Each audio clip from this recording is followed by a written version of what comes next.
Four স্কিনের problem অনেকের হয়, যেটা হচ্ছে গিয়ে এদের প্রাইভেট পার্টের স্কিনটা উপর দিকে উঠে থাকে, যেটা পেছন দিকে যেতেই চায় না। সেটার প্রবলেম অনেকের অনেক হয়।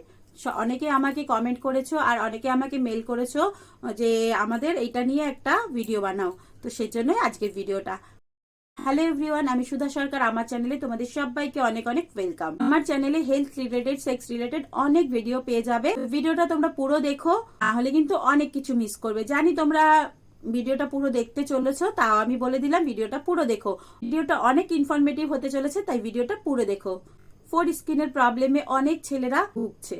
বেশিরভাগ এটা ছোটবেলা থেকে হয়, জন্মের পরে এই জিনিসটা বেশি হয়, যেটা 1 বছর 2 বছরে বোঝা যায় যে বাচ্চার যে প্রাইভেট পার্ট আছে, যে প্যানিস আছে, ওটার স্কিনটা উপর দিকে উঠে আসছে, বাচ্চার টয়লেট করতে প্রবলেম হচ্ছে, বা বাচ্চার মানে ভালোভাবে সে টয়লেট করতে পারছে না। এটা দেখেই আমরা বুঝতে পারি যে বাচ্চার স্কিনটা উপর দিকে আছে। ছোটবেলায় ওটার অপশন থাকে অয়েল ম্যাসাজ করো, না হলে স্কিনটাকে কেটে ওটাকে খুলে দাও, তাহলে প্রবলেমটা সলভ হয়ে যাবে। তো ছোটবেলায় অয়েল ম্যাসাজ করে দেখা হয়, যদি অয়েল ম্যাসাজ করে ঠিক না হয় তাহলে স্কিনটাকে কেটে বাদ দেওয়া হয়। কিন্তু বড় হলে হয়তো তাদের ছোটবেলায় এটা হয়নি, বয়স বাড়ার সাথে সাথে তার শরীরের বৃদ্ধির সাথে সাথে তাদের যে প্রাইভেট পার্ট ওটাও বেড়ে যাচ্ছে, তার সাথে স্কিনটাও বেড়ে যাচ্ছে, ফলে স্কিনটা উপর দিকে উঠে আসছে। অনেকের আছে যারা মানে হস্তবেতন করে না বা হাত দিয়ে করে না, তাদের কিন্তু স্কিনটা ওরকমই থেকে যাচ্ছে। যারা হাত দিয়ে করে তাদের এই প্রবলেমটা থাকে না, তারা করতে করতে এটা স্কিনটা পেছনের দিকে নেমে আসে, ফলে স্কিনটা খুলে যায়, ফলে প্রাইভেট পার্টের হেডটা খুলে যায়। কিন্তু অনেকেই হস্তমেতন করে না, ফলে তাদের প্রাইভেট পার্টের যে স্কিনটা আছে ওটা উপর দিকে উঠে থাকে। বা অনেকে হয়তো 1 বার 2 বার চেষ্টা করেছে, কিন্তু সেটা ভালোভাবে পেছন দিকে আসছে না, পেইন হচ্ছে, ফলে সে ভয়ে ছেড়ে দিয়েছে, তখন আর সেটা পেছন দিকে আসলো না। এইভাবে আস্তে আস্তে যখন বড় হতে থাকে, এই জিনিসটা অনেক পরিমাণে প্রবলেম হতে থাকে। তখন সে তার পার্টনারের সাথে যখন মিলনের জন্য যাচ্ছে, তখন তার এই জিনিসটা অনেক প্রবলেম হয়। সে ভয়ে করতেই পারছে না, তার পেইন হচ্ছে, বা তার প্রি ইজাকুলেট হয়ে যাচ্ছে, কেন ফ্রিকশন বেশি হচ্ছে এই স্কিনের সাথে, ফলে তার প্রি ইজাকুলেট হয়ে যাচ্ছে। সে ভালোভাবে মানে বেড টাইম স্পেন্ডই করতে পারছে না, ফলে হ্যাপি লাইফ হচ্ছে না। এইরকম প্রবলেম কিন্তু অনেক হয়। এই প্রবলেমের সলিউশন কি আছে? এই প্রবলেমের সলিউশন আছে একমাত্র তোমরা যদি অয়েল ম্যাসাজ করো। অয়েল মানে কোন oil? Normally coconut oil, no another oil. Normally coconut oil নেবে, হালকা একটু গরম করে, সেটা হালকা গরম করবে, সেটা প্রাইভেট পার্টের মাথায় লাগিয়ে স্কিনটাকে পিছন দিকে টানবে, পিছন দিকে টানবে, সামনের দিকে টানবে, পিছন দিকে টানবে, সামনের দিকে টানবে। এইভাবে করে স্কিনটাকে পেছন দিকে আনার চেষ্টা করো।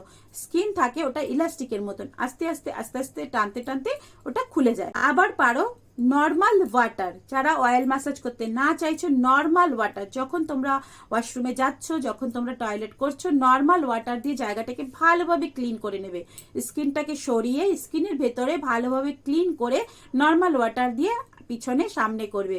আবার নর্মাল ওয়াটার না করে তোমরা হালকা উষ্ণ গরম জলেও করতে পারো, তাতে তোমরা আরো বেটার রেজাল্ট পাবে। উষ্ণ গরম জল দিয়ে করে তারপরে তোমরা হালকা অয়েল ম্যাসাজ করে নিলে, অয়েল ম্যাসাজ করে আস্তে আস্তে পেছন দিকে টানতে থাকবে, স্কিনটাকে খুলতে চেষ্টা করবে। যদি না খোলে, একান্ত ওটা নাই খোলে, খুবই প্রবলেম হয়, লাস্ট অপশন আছে তোমাদের অপারেট করা। তোমরা তোমাদের নিজেদের যে ডক্টর থাকে তার সাথে কনসাল্ট করো, ডক্টরের সাথে কনসাল্ট করে এটার অপারেশন করে ওটা সামনের যে স্কিনটা থাকে ওটা কেটে কেটে বাদ দিয়ে দেওয়া হয়। তো এটা কোনো বড় মানে অপারেশন না, নর্মাল একটা ছোট্ট অপারেশন থাকে, স্কিনটা কেটে বাদ দিয়ে দেয়, ফলে এই যে প্রবলেমগুলো থাকে এগুলো কিন্তু ফেস করতে হয় না। আর যদি এই প্রবলেমটা থেকে যায়, তাহলে কিন্তু পরবর্তীকালে ওই জায়গার ভেতরে নোংরা জমে জমে জমে জমে, কিন্তু কেন কি তাদের টয়লেটও ভালোভাবে হয় না, টয়লেটটা স্কিনের ভেতরে লেগে থাকে, ফলে ওই টয়লেট জমে জমে কিন্তু জায়গাতে ইচিং হবে, তারপরে দানা দানা হবে, ঘায়ের মতন হবে। তো সুতরাং এটা কিন্তু খুব বড় একটা প্রবলেম ছেলেদের। এই প্রবলেমটা কিন্তু তোমাদেরকে ইমিডিয়েটলি সলভ করতে হবে। তোমরা অনেকেই আমাকে জিজ্ঞাসা করেছো, বৌদি এই নিয়ে একটা ভিডিও দাও, তাই জন্য দিলাম। আশা করি তোমাদের মানে সলিউশনটা পেয়ে গেছো। তো চেষ্টা করো, হয়ে যাবে। একান্তই যদি না হয়, তোমরা তোমাদের নিজেদের ফিজিশিয়ানের সাথে দেখা করো, মানে ডক্টরের সাথে দেখা করো, আর তাদেরকে বলো, তারা তোমাদেরকে বলে দেবে। তবে এইটা না, সরকারি হসপিটালেও কিন্তু স্কিনটা কাটানো হয়, তো তোমরা গিয়ে দেখতে পারো। চলো টাটা, বাই বাই, সবাই ভালো থাকো, সুস্থ থাকো, অনেক অনেক হ্যাপি থাকো, টাটা।